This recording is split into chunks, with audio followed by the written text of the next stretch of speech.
Welcome to Meenestham. Upcoming రివ్యూలోకి వెళ్ళిపోదాం. చామంతి మెడలో తాళిబొట్టుని చూసిన ప్రేమ్ చామంతిని చూస్తూ, చామ్ నువ్వెప్పుడు నిజం చెప్తావు అని చెప్పి చామంతి వెనుకాలే తిరుగుతూ ఉంటారు. ఇదంతా గమనిస్తున్న చామంతి, ప్రేమ్ బాబు మీరు నన్ను ఏం అడగాలనుకుంటున్నారో నాకు అర్థమైంది. ఆ నిజం ఇప్పుడు చెప్పలేను. ఎందుకంటే రమాదేవి నా చెయ్యి పట్టుకోగానే మిమ్మల్ని దూరంగా తీసుకువెళ్తుంది.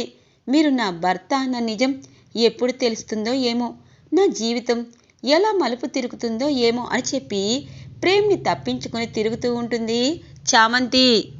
ఇక చామంతి బయట గార్డెన్లో బట్టలు ఆరేస్తూ ఉంటుంది. ఇంతలో ప్రేమ్ వచ్చి, ఏంటి చామ్ నా నుండి తప్పించుకుని తిరుగుతున్నావు? నీ మెడలో తాలిబొట్టు, నేను కట్టిన తాలిబొట్టుని పవిత్రంగా చూసుకుంటూ నన్ను దూరంగా ఆరాధిస్తున్నావు. కానీ మన ఇద్దరం భార్యాభర్తలం చామ్ అని అంటారు. బాబు అనగానే నాకన్ని నిజాలు తెలుసు, నువ్వు నా భార్యవి చామంతి అని చెప్పి ఇక చామంతిని హక్ చేసుకుంటారు ప్రేమ్. ఒక్కసారిగా చామంతి తన్ని కౌగిలించుకొని, ప్రేమ్ బాబు ఈ నిజం చెప్పలేక కాదు, మనిద్దరి బంధం పవిత్రమైనది. కానీ మనం ఇద్దరం ఉన్న పరిస్థితులు వేరువేరు. మీరు దొరబాబు, నేను ఇంటి పని మనిషిని అని చెప్పి అంటూ ఉంటుంది. లేదు, నువ్వు పని మనిషివి కాదు, నా భార్యవి, నా గుండెల్లో చోటు సంపాదించుకున్న ప్రేమ దేవతవి. నీలాంటి ఆడపిల్ల ఏ మగవాడికైనా దొరికితే ఆ మగవాడి జీవితం చాలా బాగుంటుంది. ఇది నిజం చామ్, ఇది నిజం అని అంటూ ఉంటారు. ప్రేమ్ బాబు, ప్రేమ్ బాబు అని చెప్పి పిలుస్తుంది. అంటే ఇదంతా కళ? అలా అయితే చామంతికి నిజం అడిగేయాలి అనగానే, అత్త వస్తున్నాను అనేలోపు చామంతిని దగ్గరికి తీసుకుని హక్ చేసుకుంటారు. ఎందుకు చామ్ నా నుండి దూరమైపోతున్నావు? నా దగ్గర ఏదైనా దాస్తున్నావా అనగానే, ప్రేమ్ బాబు వదలండి అని చెప్పి అంటూ ఉంటుంది. ఇంతలో రమాదేవి అలాగే రోజా వాళ్ళిద్దరినీ గార్డెన్లో చూస్తారు. అత్తయ్య, చామంతి ప్రేమ్ బంధం పాకానికి చేరుకుందత్తయ్య. ఇప్పుడు చూసావా, ఇన్నాళ్ళ మీరంటే భయపడే చామంతి ఇప్పుడు ప్రేమ్ కౌగిలిలో ఒదిగిపోయింది. రేపు వాళ్ళిద్దరూ పెళ్లి చేసుకుంటారత్తయ్య. నా తోడికోడలుగా పని మనిషి చామంతి రాబోతుంది. అలాగే మీరు దిగిపోయి రమాదేవి కాకుండా చామంతి ఇంటి మనిషి అయిపోతుంది, ఈ ఇంటి కోడలైపోతుంది. అలాగే మామయ్య గారికి కూడా చామంతి అంటే చాలా ఇష్టం. ఒక పని మనిషికి పెత్తనం ఇస్తారు. అబ్బా ఇది చాలా బాగుంది అనగానే, రోజా ఏం మాట్లాడుతున్నావు అనగానే, చూడండి అత్తయ్య, వాళ్ళిద్దరిని చూస్తుంటే మీకేమనిపిస్తుందో నాకు తెలీదు, నాకు మాత్రం హర్షవర్ధన్ గారి చిన్న కోడలు చామంతి అయిపోయే సూచనలు కనిపిస్తున్నాయి అనగానే, అదెప్పటికీ జరగదు అని అంటుంది రమాదేవి.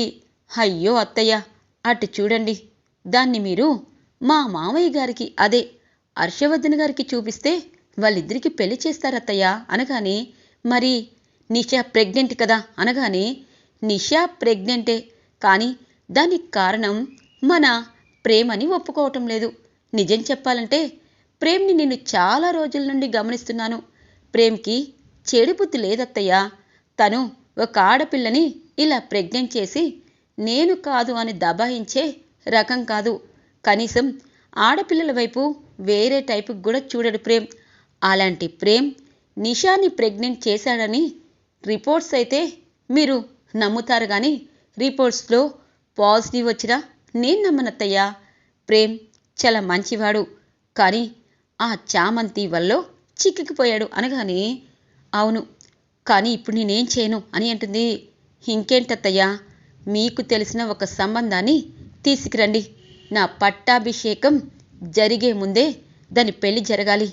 గుణాలాంటి వాణ్ణి కాదు, వాడు చాలా తేడా. వాడంతట వాడే మావయ్య ముందు వాడి నిజస్వరూపం తెలిసేటట్టు చేశారు. ఈసారి మంచివారిని, అంటే కటిక బీదల్లో చాలా మంచివారు ఉంటారు, అలాంటి వారిని సెట్ చేయండి. అప్పుడు ఖచ్చితంగా చామంతి పెళ్లి చేసుకుని వెళ్ళిపోతుంది. ఇటు మీకు అడ్డుగోడ, నాకు అడ్డుగోడ తొలగిపోతుంది. అప్పుడు నిషా అవునన్నా కాదన్నా ప్రేమ్ తాలిబొట్టు కడతాడు అనగానే, సరే రోజా, ఇప్పుడే నేను కొంతమంది పెళ్ళిళ్ళ పేరయ్యలకి ఫోన్ చేసి అత్యధిక బాగా గతిలేని వాళ్ళని సెట్ చేస్తాను అనగానే, మీ ఇష్టం అత్తయ్య అని చెప్పి వెళ్ళిపోతుంది రోజా. ఇది ఇలా ఉండగా చంద్రిక ఆలోచిస్తూ ఉంటుంది. ప్రేమ్ బాబు, నువ్వు ప్రేమించిన చామంతి, నిన్ను ప్రేమించిన చామంతి, కానీ మీ ఇద్దరి ప్రేమ ఎవరు బయట పెట్టిన వారు లేరు. ఆ రమాదేవి చంపేస్తుంది. మీ ఇద్దరిని కలపాలి అంటే ఏం చెయ్యాలి, నేను ఎవరినైనా అని చెప్పి ఆలోచిస్తూ ఉండగానే, చంద్రిక, దేనికోసం ఆలోచిస్తున్నావు, ఎవరికోసం ఆలోచిస్తున్నావు? ఓ, చామంతి కోసమే కదా అని అంటుంది రమాదేవి. అంటే అది కాదమ్మా అనగానే, నాకు తెలుసు, చామంతి అంటే నీకు చాలా ఇష్టం, అత్త అత్త అని ప్రేమగా పిలుస్తుంది. అందుకే, నిజంగా అత్తవి కాదు కదా, అందుకే ఈరోజు మంచి స్వీట్స్ అంటే పనివాళ్ళు బాగా ఇష్టపడతారు కదా, అలాంటి 4 రకాల స్వీట్స్ నువ్వు చెయ్యాలి అనగానే, అంటే ఎవరైనా వస్తున్నారమ్మా అనగానే, అయ్యో అలా అంటావేంటి, వస్తున్నారనే, ఎక్కువ నెయ్యిలు, అలాగే కాస్ట్లీగా కుంకుమ పువ్వు, ఇలా అవేమీ కాదు, కటిక బీద వాళ్ళకి బాగా నచ్చే, వాళ్ళు అరిగి తినేసి అరిగించుకునేలా ఉండే 4 స్వీట్లు చెయ్యి, కరెక్ట్గా అలాగే చెయ్యి, సరేనా అని చెప్పి రమాదేవి, హర్ష, రోజా, అరుణ్, ప్రేమ్ ఒకసారి రండి, నిషా ఆరోగ్యం ఎలా ఉందమ్మా అనగానే, బాగుందండి, కానీ ఈ కుటుంబం నాకు అనగానే, అయ్యో ఈరోజు నువ్వు మీ నాన్న దగ్గరికి వెళ్ళమ్మా, ప్రేమ్ నిన్ను తీసుకువెళ్తాడు అనగానే, అమ్మా నాకు చాలా పనుంది అనగానే, ఏం పని ప్రేమ్, చామంతి వెనకాల తిరగడమా అని అంటుంది రోజా. వదిన గారు, నేను చామంతి వెనకాల తిరగటం లేదు, చామంతిని కాపాడాను అనగానే, చూడు ప్రేమ్, చామంతిని కాపాడావు, నిషా ప్రెగ్నెంట్గా ఉందని నీకు తెలీదా అని అంటుంది నిషా. అయ్యో నిషా, ఎందుకమ్మా, ఈరోజు చామంతికి పెళ్లి చూపులు ఏర్పాటు చేశాను, పెళ్లివారు రాబోతున్నారు. హర్ష, నువ్వు ఖచ్చితంగా ఈరోజు సండే కాబట్టి ఇంట్లోనే ఉంటావు, చంద్రిక స్వీట్స్ చేస్తుంది.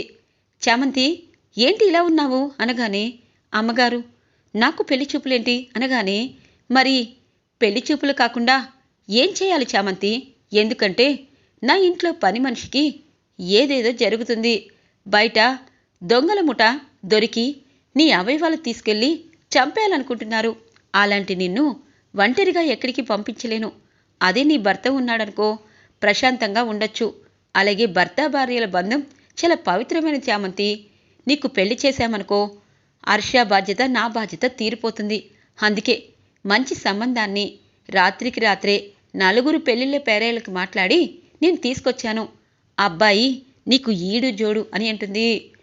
అమ్మా మీ కాళ్ళకి దండం పెడతానమ్మా, ఇలాంటివి చెయ్యొద్దు అనగానే, ఇంతలో రోజా, ఏ పెళ్ళి ఎవరైనా చేసుకుంటారు కదా, నువ్వెందుకు వద్దంటున్నావు, నీ మనసులో ఎవరైనా ఉన్నారా, మామయ్యకి చెప్పు అనగానే, అమ్మ చామంతి, నిజం చెప్పాలంటే రమ కరెక్ట్ నిర్ణయమే తీసుకుంది, ఒక ఆడపిల్లగా ఈ ఇంట్లో నువ్వు చాలా మంచి చేస్తున్నావు, కానీ నీకు తోడు ఉండాలి, ఆ గుణ మంచివాడేమో నిన్ను ప్రేమించాడేమోనని పెళ్లిదాకా తీసుకొచ్చాము, కానీ వాడు మంచివాడు కాదని తెలిసిపోయింది, ఇప్పుడు రమ 4 పెళ్ళిళ్ళ పేరయ్యలను కనుక్కొని మంచి సంబంధం అంటుంది, అబ్బాయి వాళ్ళ ఫ్యామిలీని చూసే నీకు ఇస్తాము, ఈసారి నీకు నచ్చితేనే చేస్తాము.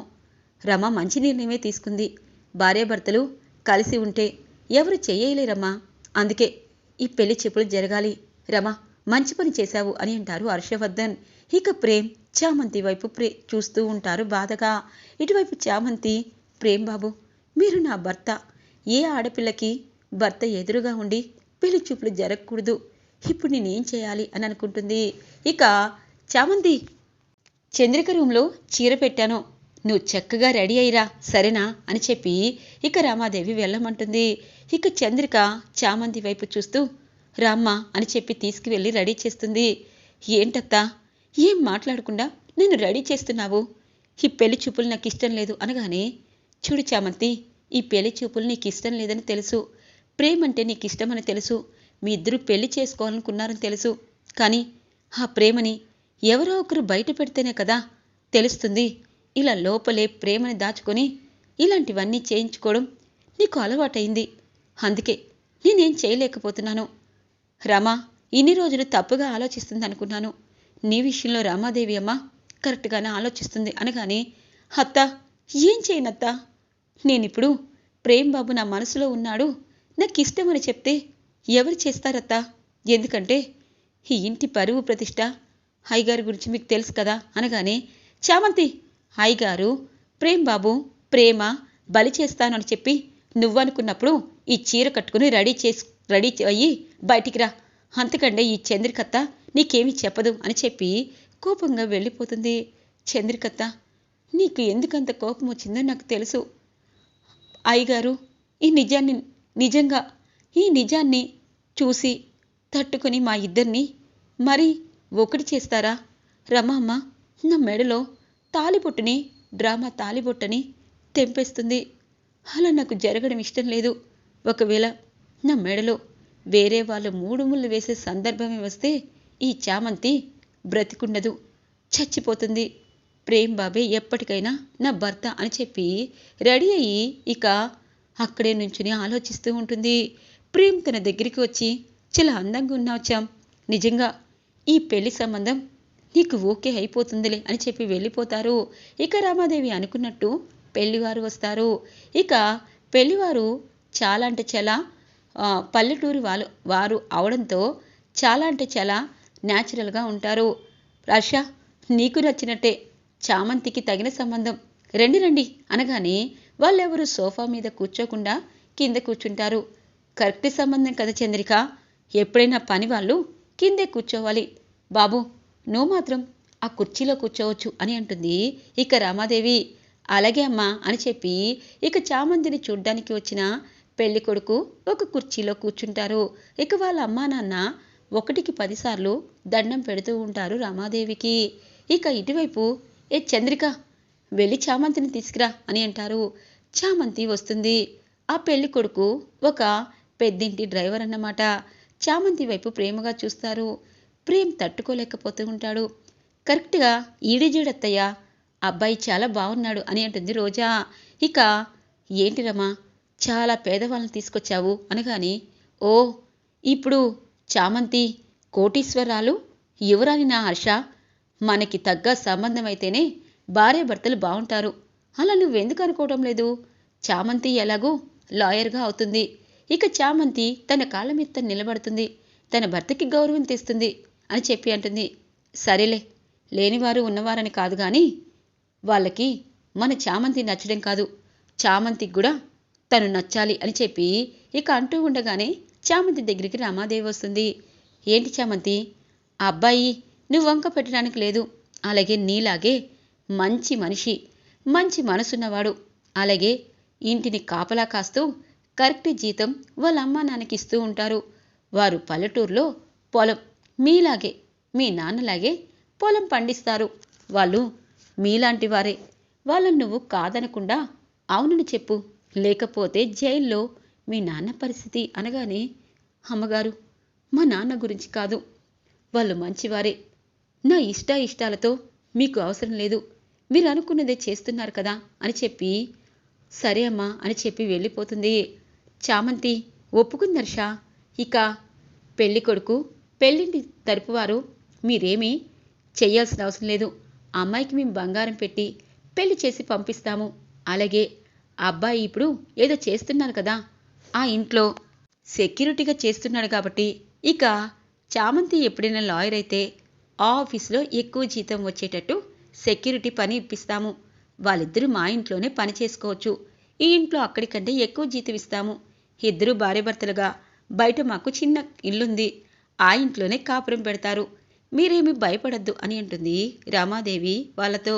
సరే అమ్మా, మేము ఇక్కడే పొరుగురులో ఉంటాము, మీరు మా ఇంటికి రాకపోయినా మా కోళ్ళు వస్తే చాలు అని చామంతిని చూసి వెళ్ళిపోతారు. అమ్మయ్యా అని చెప్పి రోజా చామంతి దగ్గరికి వస్తుంది. మా చెల్లి చామంతి పెళ్లి కూతురు అవబోతుందన్నమాట అనగానే చామంతి రోజా చెంప పగలగొడుతుంది. ఎందుకే కొట్టావు? పెళ్లి నీకు కదా, ఒప్పుకున్నావు కదా, ఓ ప్రేమ్ని మర్చిపోలేకపోతున్నావా అనగానే, అవునక్క ప్రేమ్ని మర్చిపోలేకపోతున్నాను, కానీ ఒక చెల్లి మానసికంగా ఇంత కృంగిపోతున్నా నువ్వు ఇలా మాట్లాడుతున్నావు అంటే నిజంగా నువ్వు నా అక్కవి కాదు అనగానే, అవునే, నేను నీ అక్కని కాదు, నేను ఎవరో. నువ్వు ఒక్కదానివే రామచంద్రయ్య కూతురివి. చూడు, అక్క యువరాణి అవ్వాలని ఎన్నో కళ్ళ కంటుంటే ఆ కళ్ళన్నీ కళ్ళగానే మిగిల్చేశావు. ఇప్పుడు రమ అమ్మ నీకు తగ్గ సంబంధం తీసుకొచ్చింది. ఇప్పుడు నీకు ప్రేమ్ కావాలనిపిస్తున్నాడు అంటే నేను యువరాణి అయితే తప్పు. ఈ ఇంటి వారసుడు చిన్న కొడుకు నీకు కావాలి. నీకు నాకు తేడా ఏంటి? నీకు ఆసుంది కదా అనగానే, ఛీ, నువ్వు మనిషివేనా? నిజం చెప్పాలంటే పైపైకి ఇలా మాట్లాడుతున్నావు, లోపల ఏముందో నాకు తెలీదు. చూడక్క, ప్రేమ్ బాబుని ప్రేమించాను, కానీ ప్రేమ్ బాబు కాకుండా ఇంకా ఎంత పెద్ద కోటీశ్వరుడు వచ్చినా కనీసం నా ఏడంకాల గోరు కూడా వాళ్ళ వైపు వాళ్ళ ఆస్తిని కోరుకోదు. నీకు నాకు నక్కకి నాగలోకంగా ఉన్నంత తేడా ఉంది. కానీ ఒకటి చెప్తున్నాను, ప్రేమ్ బాబు నా జీవితంలో భర్తగా వచ్చినప్పుడే ఈ చామంతి బ్రతుకుతుంది. వేరే ఎవరికి అవకాశం ఉండదు. అది నువ్వు గుర్తుపెట్టుకో అని చెప్పి వెళ్ళిపోతుంది చామంతి. ఈరోజు రివ్యూ ఇలా ఇంట్రెస్టింగ్గా ఎండ్ అవుతుంది ఫ్రెండ్స్. రాబోయే రివ్యూ కోసం మా ఛానల్ని సబ్స్క్రైబ్ చేసుకోండి. Thanks for watching friends.